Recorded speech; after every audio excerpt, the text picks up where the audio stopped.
कहानी की शुरुआत में हम देखते हैं एक ताकतवर आदमी फिनिस्ट और उसके चेले एंडी को। इस वक्त ये दोनों जंगल में एक बहुत बड़े जंगली सुअर को पकड़ने जा रहे थे तो लोगों की फसलों को बर्बाद कर रहा था। गांव वाले उससे बहुत तंग थे। इस खतरनाक जानवर के सामने भी फिनिस्ट डरा नहीं। उसने एंडी से कहा कि सब मुझे हीरो मानते हैं, अगर मैंने इस सुअर को काबू में नहीं किया तो क्या इज्जत रह जाएगी मेरी। उसने हथियार उठाया और सुअर पर हमला किया, लेकिन इन छोटे हमलों से सुअर पर कोई भी असर नहीं हुआ। फिनिस्ट की मदद के लिए एंडी ने भी अपने हथियार से इस सुअर पर हमला बोल दिया, लेकिन उसका हथियार सुअर की नाक में चला गया और वो नींद से जाग गया। सुअर गुस्से में आ गया और एंडी की ओर बढ़ा, लेकिन तभी फिनिस्ट उसके आगे आ गया उसे रोकने के लिए। उसने पूरा जोर लगाया, लेकिन इस ताकतवर जानवर को रोक नहीं पाया। अपना थोड़ा सा जोर लगाकर ही सुअर ने फिनिस्ट को हवा में उड़ा दिया। आखिर में वो नीचे आकर सुअर के ऊपर ही गिरा। सुअर को काबू में लाने के लिए एंडी ने फिनिस्ट की तरफ एक रस्सी फेंकी। जैसे ही फिनिस्ट ने रस्सी पकड़ी, सुअर हवा में उड़ने लगा। फिनिस्ट ने रस्सी को इस सुअर के दोनों पंखों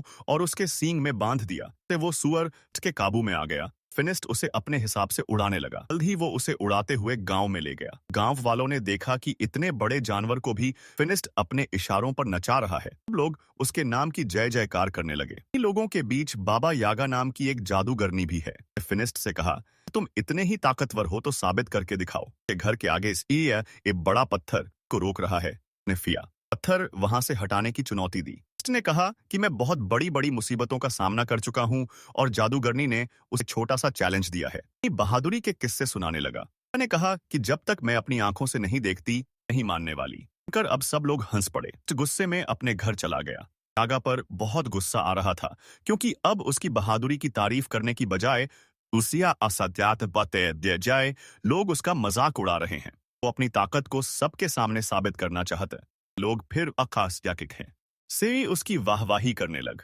सलाह दी कि ऐसा करने का एक रास्ता है। जो टावर है ना, माना जाता है कि वहां एक राक्षस ने एक बेहद खूबसूरत लड़की को कैद कर रखा है और वो लड़की एक राजकुमारी है।